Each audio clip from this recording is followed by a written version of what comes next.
are here today with Rachelle, who is one of our Daily Drip thought leaders. She's also the co-founder of Afuri Aesthetics and Wellness. Yeah. And we're going to talk a lot about the journey of Afuri. I feel like we've been on it with you. I feel like I've been on it with you.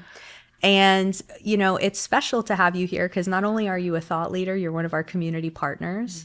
And Afuri shows up at so many things here at the Daily Drip. You're very generous to our community. And so I think this is going to be a cool episode because now our members and our community can put a face to the logo and learn a little bit about the brand and kind of how you built the brand because you've had quite the journey. Yes, we did. So I want to talk about your personal journey and really kind of start there because every company, just like the Daily Drip, right, is really an extension of who Romy and I are. So let's talk about who Rachelle is and kind of how Afuri has become this extension of her.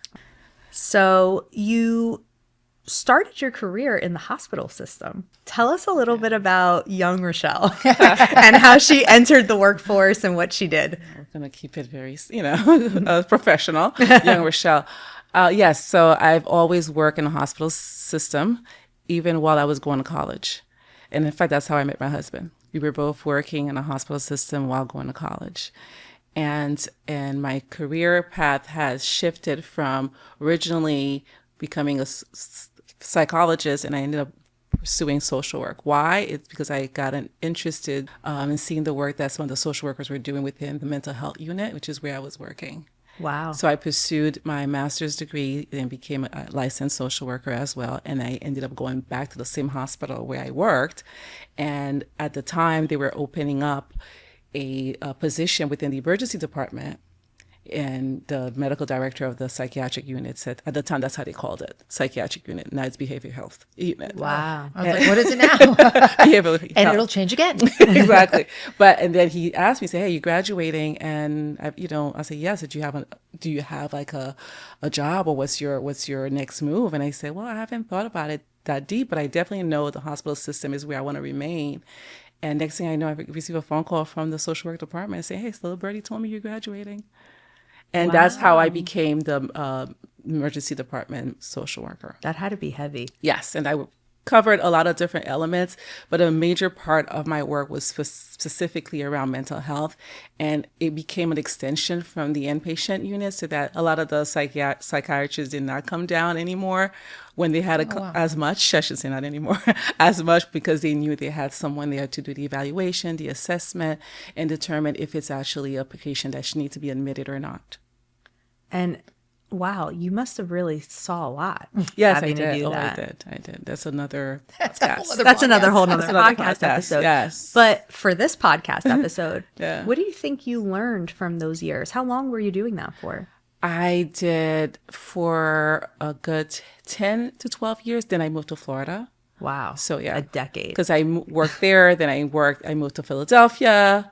And I worked there as well. I was a trauma and mental health social worker there in the pediatric hospital. Wow. And then I moved back to New York. I worked at Memorial. No, it's not Memorial.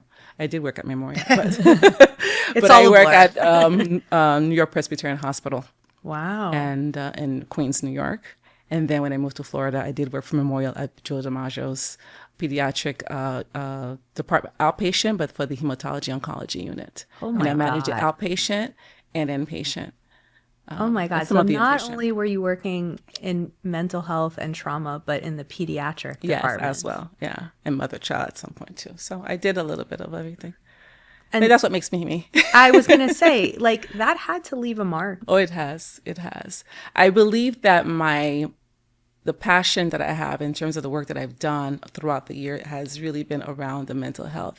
Because what led me to go back to school for my master's is because when I graduated, I worked in what they call a single room occupancy, which is never known as SROs, which was housing mentally ill population with a history of substance abuse and homelessness. They were homeless with a history of mental illness and substance abuse. Working with that population, I was working where they lived. Wow. And I was able to really experience what the day-to-day looked like for a lot of the mentally ill, and realize also the discrepancy that existed among some of the population, a lot of them were diagnosed with schizophrenia, and they were not schizophrenic. Wow. And they were actually, my thesis was around that for my master's degrees. That's because I realized that there was a big part of it is because they had shut down a lot of the facilities for the mentally ill.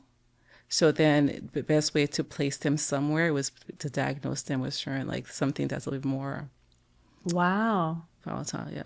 That's very heavy, Yeah. and no doubt it kind of like shaped kind of everything for Yes, you, who it you has. became. It And so has. then you moved to Florida, and then what made you stop at Memorial, or what made you stop this work? Life Life? happened. So I moved to Kids. Florida with 2 kids. I had a 2-year-old and a 4-year-old at the time. Oh my gosh. And my husband's schedule was all over the place. And I didn't have a support system the way in which, like, I didn't have my parents around me. They were still in New York. And so I needed the job required me to be present, but my kid also required me to be present. And the schedule just didn't, it was not conducive for the lifestyle we had at the time. And besides the children, it was also my marriage, in the sense that we were seeing each other in passing. Right. He worked shift work at the time, so his hours of work was not like, he would see me, I'm sleeping, and I'm seeing him, he's sleeping. It Right. was that, but and he, I was off on the weekends, but sometimes he worked during the weekends, so it was not conducive. And at the time, where I was working, they were making some changes in terms of they wanted our department to start working weekends, and I knew that was not something. I was the only constant for my children, Right. and I needed to be present for them. Right. So. And it was a blessing. I have to say that it's not everybody's had the ability to stop that. So Right. I take it as that as Yeah. well. You and I share that Yes. too. Yeah. And very similar. I moved. I had no support. I had no Yes. one else to help me with my kids. And I was the only constant. Yeah. And it is a gift It is. It is. to be there for those years. It really is. So Yeah, because I'm sure those shaped you just as much as the previous decade, right? Oh, most definitely. Because now your girls are big and grown, right? Yes. And we got one that's at University of Miami, go Canes. We got to say that on camera. No, so I love this because now they're big, they're grown. Yes. And so that you've gone through a similar journey that I've heard Romy talk about a lot, which is, okay, my kids don't need me to be the center anymore, right? They're kind of spreading their wings. And that brings you to the age-old question of now what? Now what? Right? So, interestingly enough, I believe for me, I went through the now what early. While my kids were actually, like, I was dropping them in dance school and doing all this stuff. And I find the moments that they didn't have something to do, and I'm sitting there, I'm like, okay, so what was I supposed to do? What am I supposed to do in this life? And I knew it's not this. It's just sitting on the couch waiting to pick up my kids. Right. I knew there was more to it. I founded a non-for-profit during that time as well. And actually, I founded it in transitioning out of the hospital system. So knowing who I was at that time, I knew there was a component of me that needed to continue to remain active beyond just being a mom and a wife. So the non-for-profit, I started kept me you going, active. but still keeping me in alignment with what I was destined to do, which is still serve others. So that part of me remained, and been 15 years since Wow. that I non-for-profit see that as your system. through line.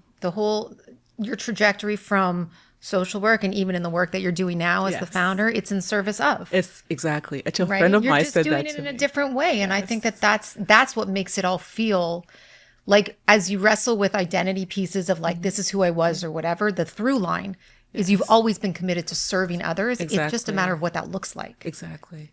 awesome. So a friend of mine did say that to me once when I told them that, then I pursued a career, a training and coaching. So I became a certified professional coach. And when I was sharing that with a friend of mine, I said, well, it's the same thing. It's like it's the same, it's a different placement, but it's the same thread.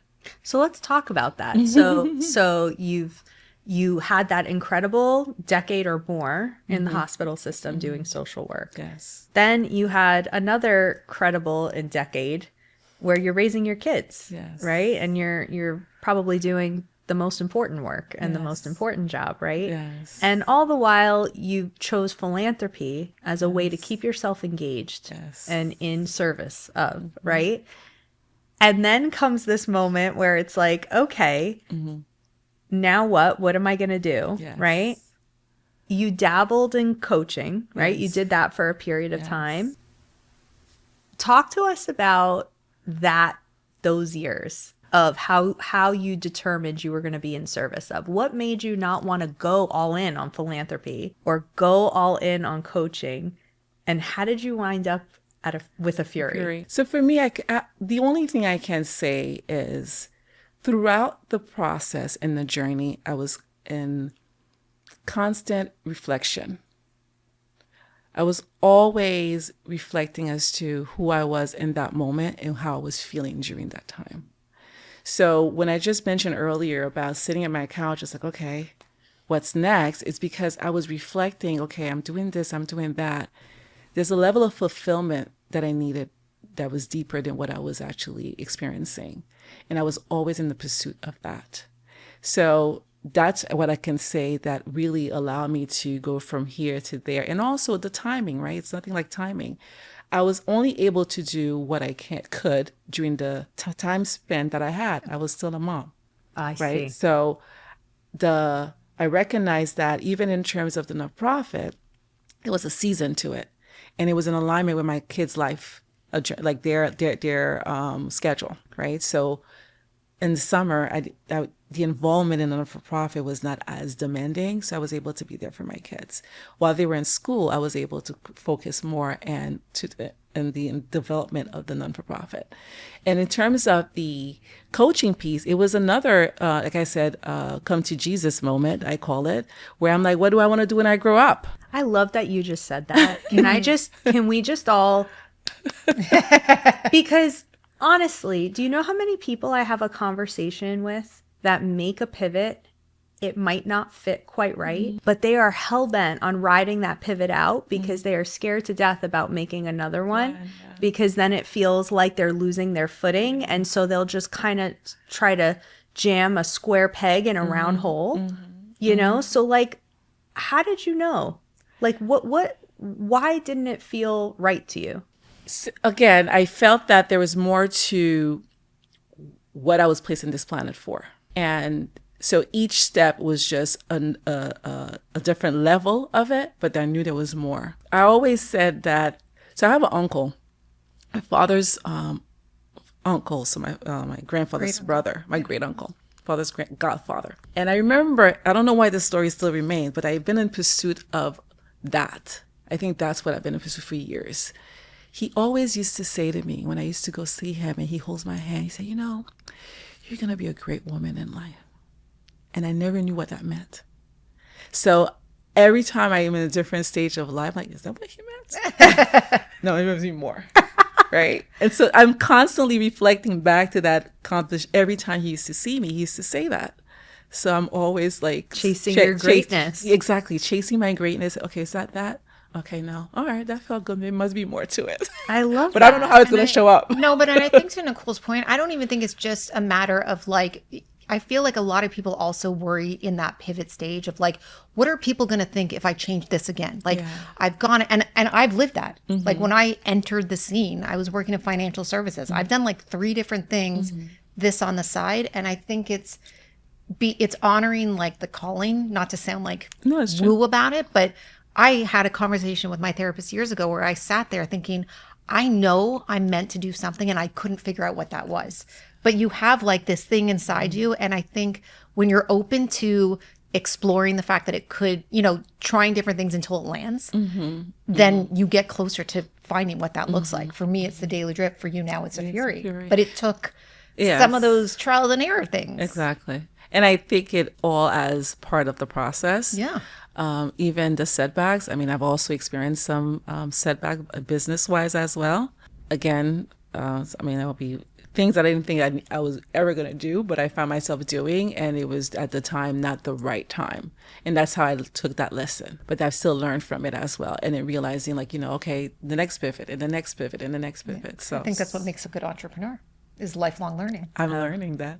Yes. So let's That's talk exactly- about let's it. Get into it. Let's get into it. So, and I think that's so interesting. We just were talking about this on another podcast episode with another Daily Drip thought leader, where we were talking about the journey of finding yourself sometimes looks like finding everything that doesn't fit until you're left with the thing that does. And you're like, oh, that's who I'm supposed to be. That's what I'm supposed to be doing. And so you found yourself in a season where you were trying and trying these jeans on, and they don't fit quite right until you finally found your banging jeans, right? Like they feel good, they fit good, and that brought you to Afuri. And so talk about why that industry, why that business, and why with Dr. Spence, your husband. Why with your husband? Interesting, right? I mean, inquiring minds. I love Dr. Spence. So I'm his biggest fan. Go ahead. I know you're married to him, but That's all good. Tell Frank. I'm joking.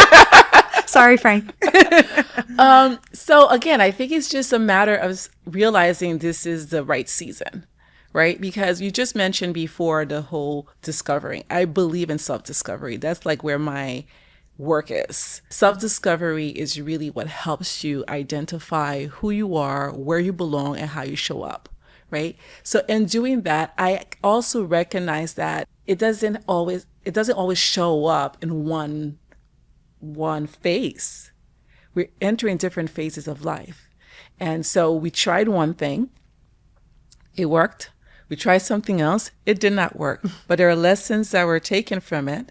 And then from that, and then realizing, okay, we still have another opportunity to try something new, but where are we in this stage of life? And how can we actually provide the best service and the best care for our community and the people we want to serve? Because ultimately, Dr. Spence and I, we believe in service.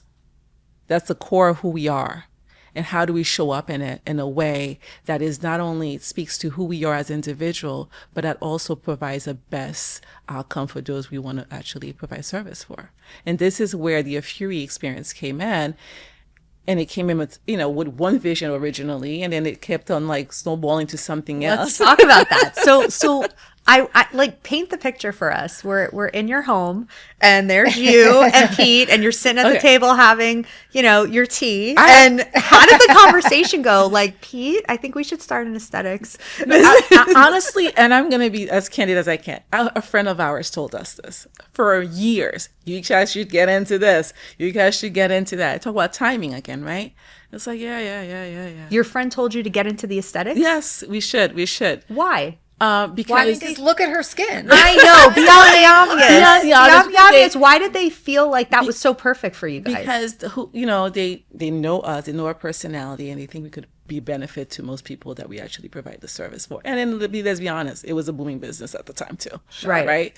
And in our journey, because we're at the stage of life where one should be looking at retirement versus. I was going to say, you keep talking, you keep saying like timing, and I think it's a mistake to not have that conversation. That the irony is your perfect timing is the time where people like us are thinking, okay, maybe another 10 years of working in retirement.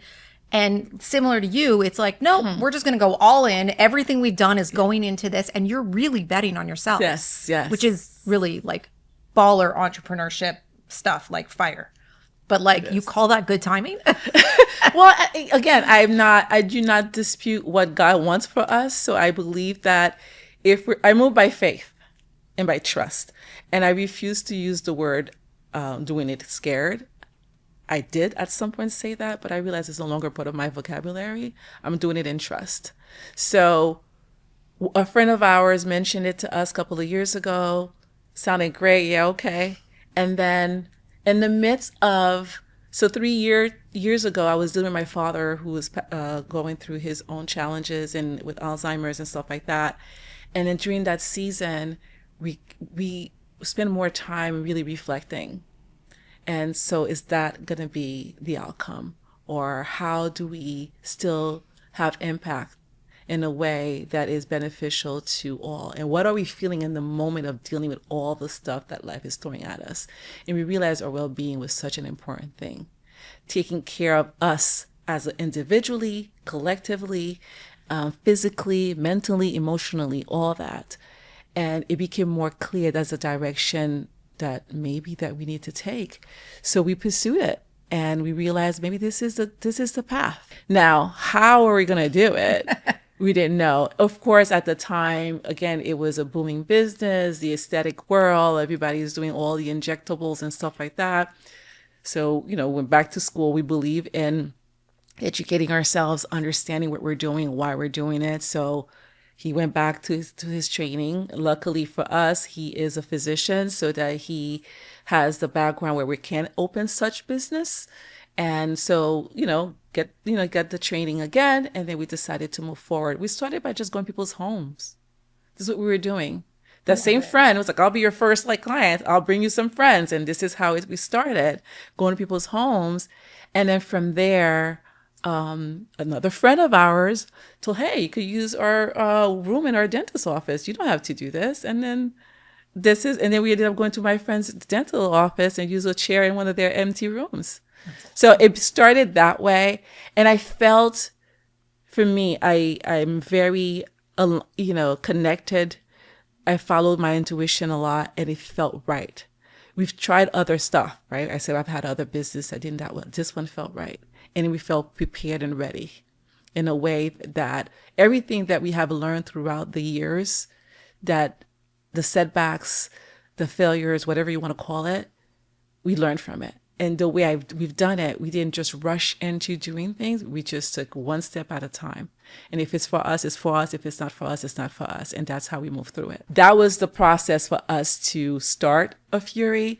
And the more we started having clients, we realized but there's more to just aesthetics. There's just, meaning the injections. Right. There's more to that. There's the weight loss, but there's more to that. And we realized that if people started early to start caring for their skins, maybe some of these things were not needed. All right. So there you are, taking this leap of faith, although this time a little wiser, a little more experienced. Yes. You've got support in these incredible friends that are saying, come to my home. I'll bring friends. Come to my office. You can use a space here. Yes.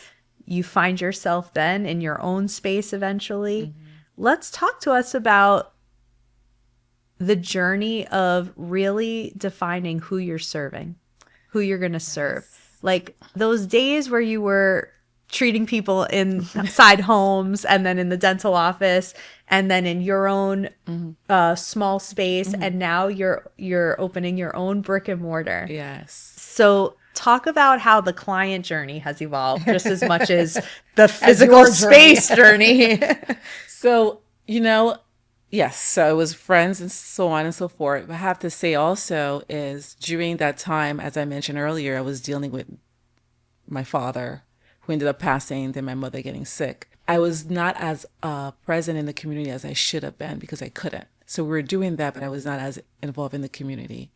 But once I was able to get back in the community, once some of that settled, I recognized that I was meeting people.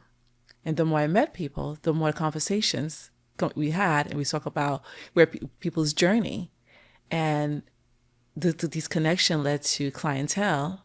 And through this clientele, you realize what people are more of a need of and what they're seeking. And also find what's common, right? Because I'm going through stuff. We all go through stuff one way or the other, and our needs are somewhat similar. That space that you require to be able to take a deep breath. That moment that you just need to take a quick pause. And we realize that, okay, Afuri is that space. So when we started getting more clients, a lot of them would come in, and then we started providing the whole, the skin rejuvenation, which is the facials and stuff like that. We couldn't do that at the dentist's office. We definitely realized that there was a need to add more.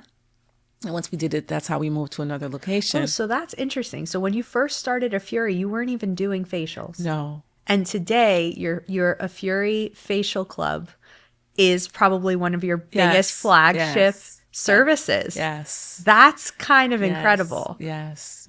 Wow. Realizing what I've learned through this process is that you have an idea, you have an inkling as to how you want to move through it.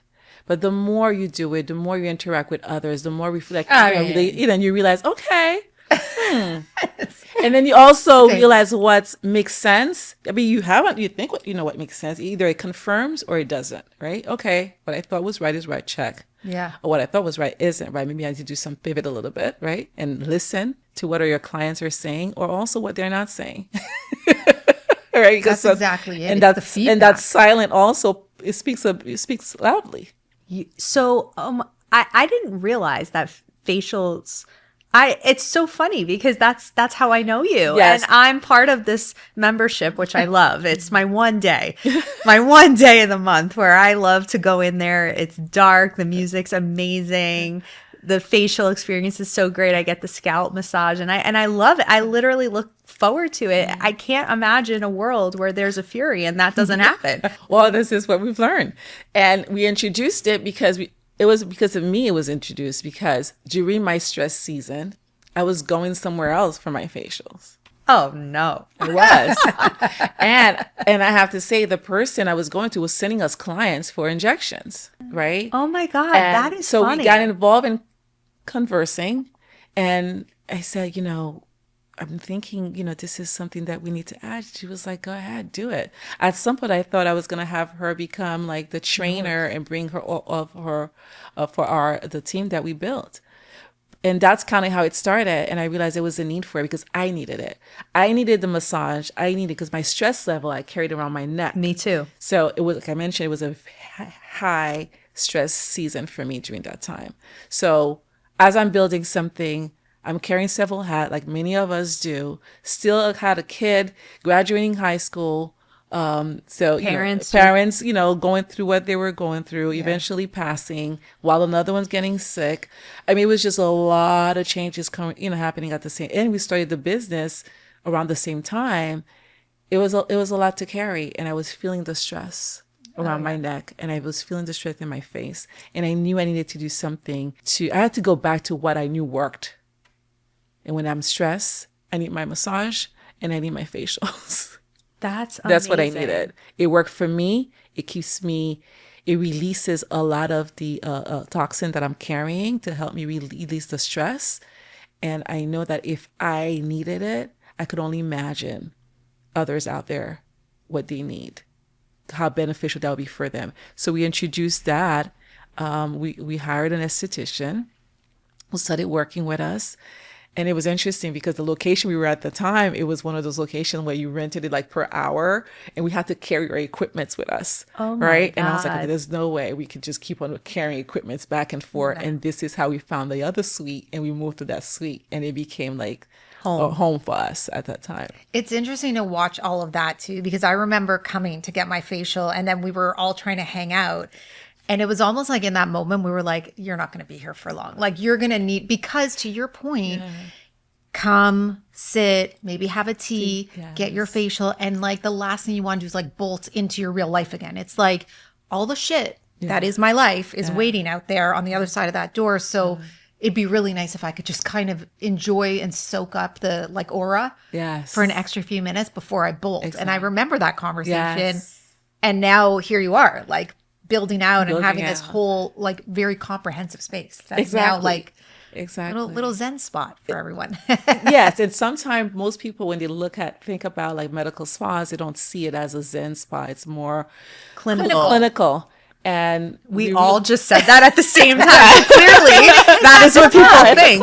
That's a vibe. And what I've recognized in providing the services is that the conversation that we're being had after. Yeah. The need to have like the one extra moment to have a deeper connection. And we all know connection is important. What was Dr. Julie? Exactly. Dr. Julie would appreciate that. I think the other thing that's really interesting actually is for me, when you think about injectables and all that other stuff, it feels very, it does feel clinical. Mm-hmm. There's something about a facial that kind of sets the tone for, yes, you'll get the other stuff, but the facial, to your point, is like, it's the experience. Like you're not getting Botox for the experience. No. Like no one's going in and being like, I really want to enjoy these needles in my face. Right? No. But when they go in for their facial, they're like, oh, I can't wait to lie down and the smell and all the things. And so I think it's kind of interesting because it is such a different expectation and feeling when you walk in for something like that. And the rest is just like enhancements. They are. It's like They you are. build on it, but the facial's kind of like, come on in. Yes. Try it out.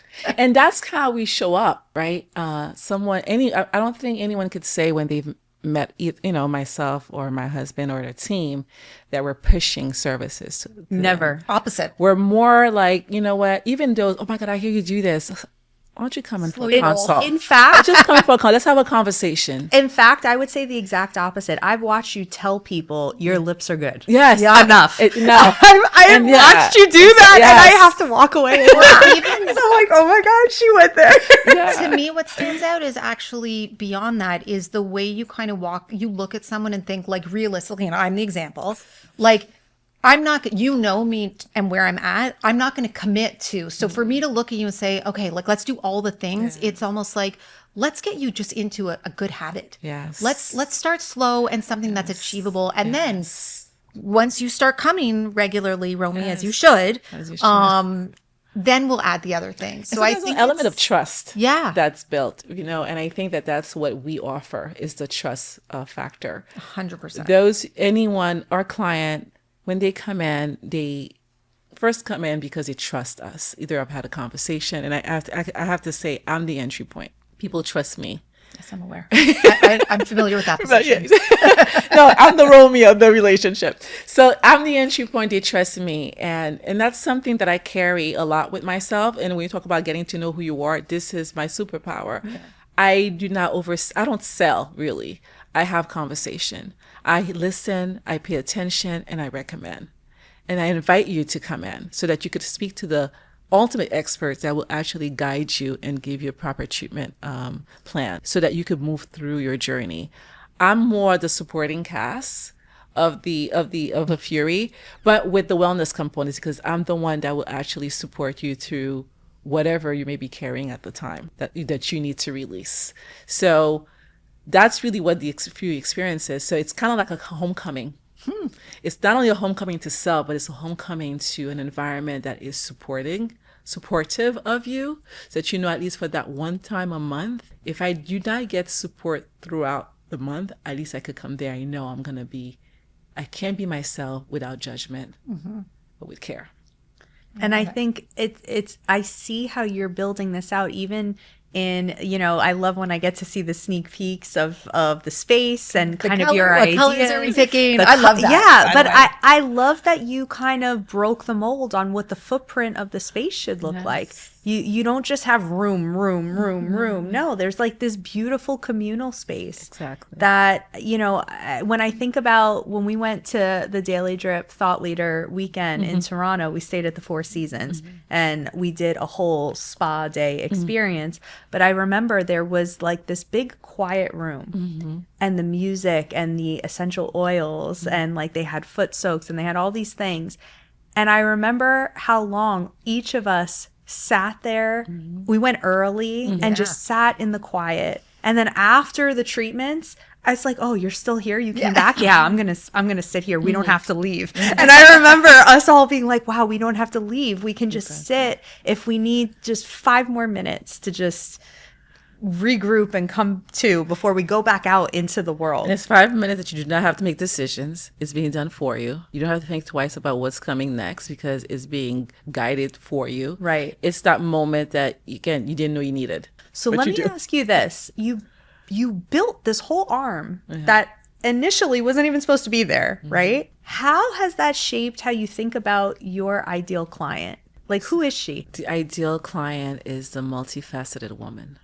And what I mean by that is the CEO, the entrepreneur, the change maker, the person who carries several different hats, and the person that needs to be in front of the camera, right? So, this day and age, and that's really, I have to give it up to the Daily Drip in that sense, is that the more I engage in the community, the more I listen and the more I paid attention, like we all need to show up in social media. And all the women we were around, especially at the beginning stage, up until now, it's like, okay, we're creating, we're building, we're figuring it out. And the one thing, the common thread is we need to show up. Camera, we need to show up in spaces, we need to show up on stages, we just need to show up in our personal lives as well. let's start the process. Let's get you ready for it. Right? Because you don't know. A lot of the fear sometimes is because people don't like how they look. You're right. So it's like, okay, let's get you one step at a time, get your skin together so that you can't feel comfortable, and you could start loving what you see on the other side of the mirror. Right. So that you feel comfortable being in front of the camera, knowing that others are looking at you as well, because you're already clear as to what you're seeing because you've done the work. And that's where the inner part comes in, right? So you feel confident within, then you feel comfortable going in front of the camera.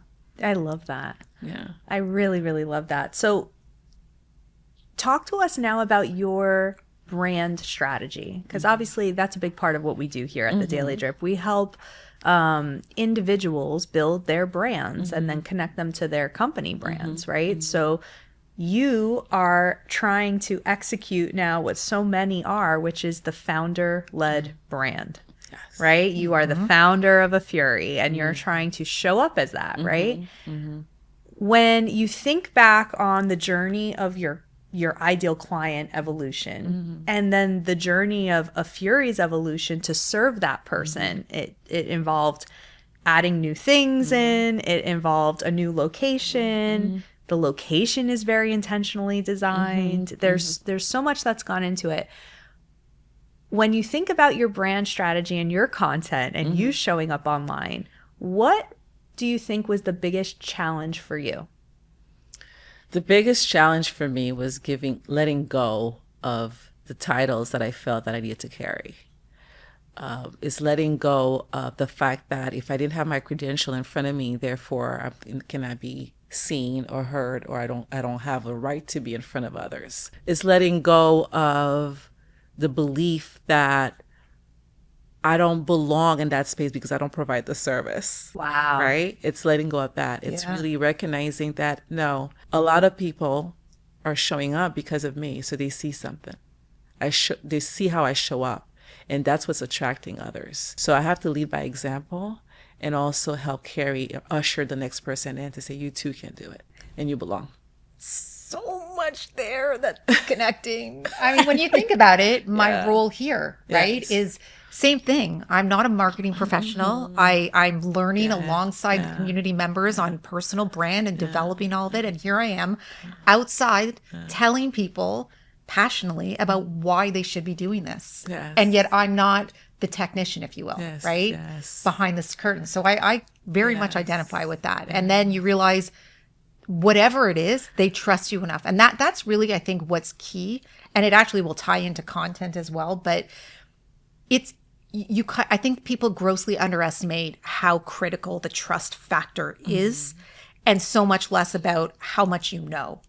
Like I've built an entire network and quite frankly, a career knowing very little about most of the things I was doing, but enough to know that I had the right people to do the work. You know that as soon as they come through that door, their facial's going to rock. Oh, yeah. Dr. Pete is going to fucking nail it. Like all of those things are going to be, so all you have to do is leverage your expert people. Yes. Same. Yes. So how are you connecting, building? So you're doing that out in the community, obviously, but how are you doing that through your content to keep reinforcing that trust and building that trust?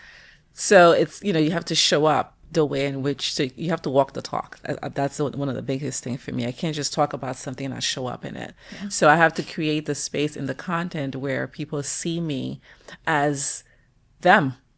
They see me as the person that I'm inviting in, and recognizing, oh my God, I'm experiencing this too. Oh my God, like if she can do it, I could do it too. And also recognizing that I do have a voice, even though I may not be the technician or I may not be the service provider in that realm, but I bring a lot on the table as well, and owning that piece as well. And that's my truth.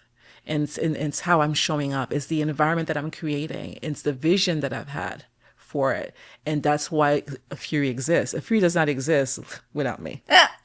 You know what? I'm so glad that was your answer. Yeah, I have to tell you and I just did a post about this, but I was talking about, so at the Daily Drip, we have 4 pillars of thought leadership content. Origin stories, personal stories is the hardest one and the bane of everyone's existence because we have a lot of high level executives, business leaders, a lot of consultants and advisors, and they love to live in the category of, let me teach you what I know. Let me share what I know, right? But God forbid I should get vulnerable, right? Like I don't want to tell these personal stories. And a lot of times they will ask me, do I really need to do this? And I will always say, if you want the optimal results, yes, you do. Because you can't have someone trust you that doesn't like you or relate to you yet. And that is like the secret weapon that you both have is you're not the one delivering, but they see themselves in you. Yes. Right? So it's like anyone can relate to Rachelle, the woman who had a career, raised her kids, cared for her aging parents, had endeavors with her husband, learned lessons, got back up again, is building something, is learning what the hell that something is iterating, figuring it out. Okay, now it's time for a space. Gonna take a big risk here. We're gonna go all in on this. Everyone relates to that and all the stress that goes with it. It's not easy. Everyone relates to that. So of course, it's like to see you as the example of the person who I look at you and I see someone who created the thing that they needed. Yes.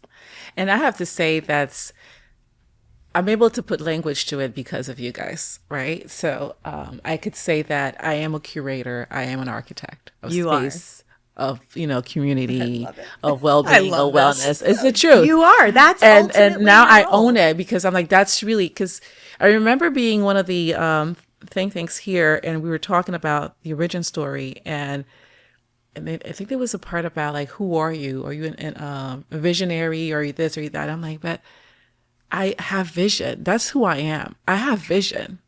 But I know how to pull the right people around me to help me execute. Right. Well, that's like the biggest piece. That's the other piece. So I realized that I like to create this space, and it's a gift. And I believe it's a gift that I have to be able to identify the right people to be around me to do it. I am strategic as to who I hire, why I hire them. They have to be value aligned. And you have to pour into them. I pour into each and one of my team members. I value their opinion. It's not Afuri is not mine, it's ours. It's a culture and the training we put into that. And so that everyone that comes in, no matter who you see, you get the same experience. Well, they understand what you're building. Exactly. The space you're creating. Yes. And it's a testament to your leadership.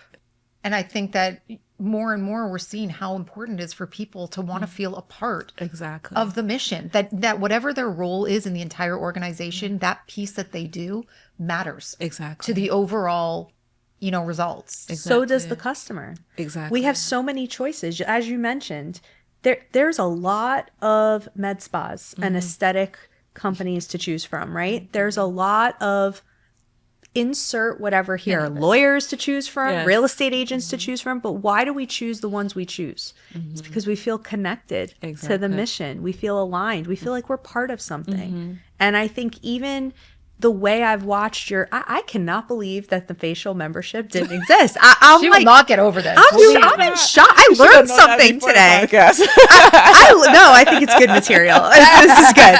But I'm like in shock because when I see how you've evolved that membership, now you do like your pause and reset day retreats for your members. You have all these new enhancements you've added. I cannot imagine a world in Afuri where that service doesn't exist because it's so central to everything else. Everything else seems like a side dish to that. That is and true. And so to me, I like have such an appreciation for how you got there, and then to see how it all evolved is like kind of cool to have a front row seat like to the it. facial club, like you said, it's really the icing. It's Afuri. It's a membership driven center, if you want to call it. We serve all with Walk-ins, don't get me wrong. So all gender and everybody else. But it's really ultimately membership driven. And why? It's to encourage the intentional pause. And it's community. It's community. It's the accountability. You say you need it. Okay, I create a space for that. So Right, I'm removing your excuses. no more excuses. Stop right? looking at me. Roll me? No, joking.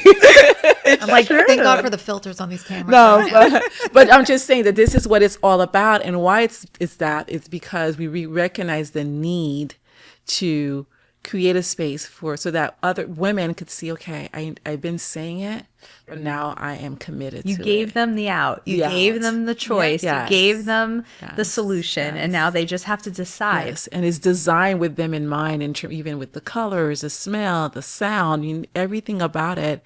It's really grounded. Yeah. And so the texture of the walls, everything is grounded. It's really feeling, when you walk in, you feel it's a holistic experience. I love that. I love that this is the story of how you got here. Only because I've gotten to work so closely with you and your husband every step of the way. Yes, you have. And I think when I came in, it was right when you were Moving into the suite.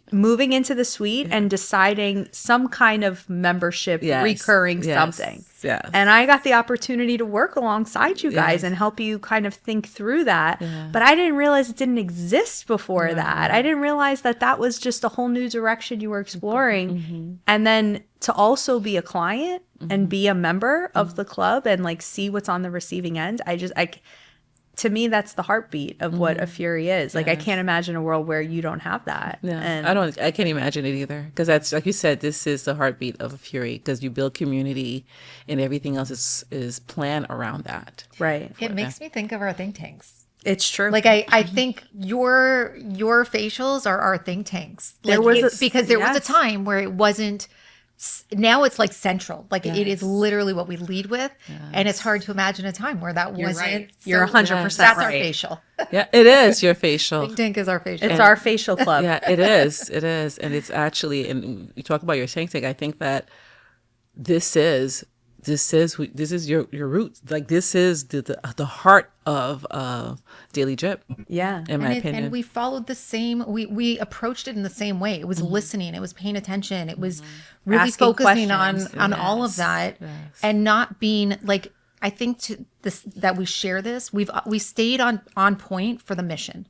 Mm-hmm. We've always said we're to amplify voices. You know that you want to like help people as internally as much as externally. Yes. It just adapts, but the core stays the same. It's still exactly what you envisioned, but like kind of like in a different lens, I guess. Exactly. And I'm still in service. So at the end of the day, I'm still in full alignment with my purpose. Yeah. And how it's just a different way of delivering service.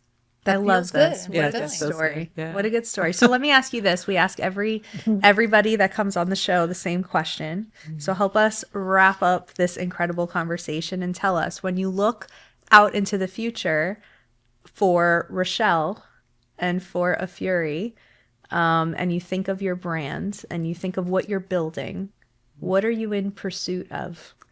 Alignment.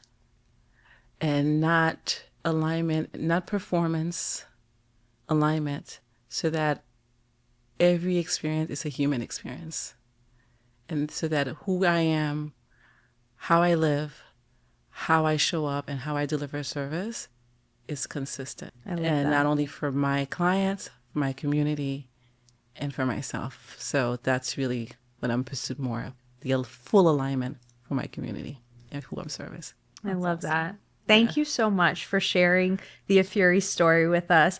Thank you for being a community partner and doing so much for the Daily Drip. For those of you who may not know, and you are members out there, Rachelle gives everybody a welcome gift card so that you can go in and experience the Afuri treatment. And it is something definitely to take advantage of. And when you come to Network and Chill Open Studio Days, Afuri is there offering a little bit of Zen, just a little bit of Zen in your creative process. And they're just incredibly collaborative with our community. And I think it makes more sense now than ever. Why? Because so much of our community is in the build. Exactly. And they're juggling many things while they do it. And I think that is exactly who the Afuri brand was built for. Exactly. Exactly her. So I want to thank you so much. You can learn a lot more about Rachelle by heading to thedailydrip.com and checking out her profile page, where you can read, watch, and listen to all of the content that she's created with us. You can follow Rachelle on LinkedIn or Instagram. You can also follow Afuri. And you should definitely get connected and check them out. So thank you so much for being here on this show. And thank you all for listening. We will see you back here on another episode of HerPursuit.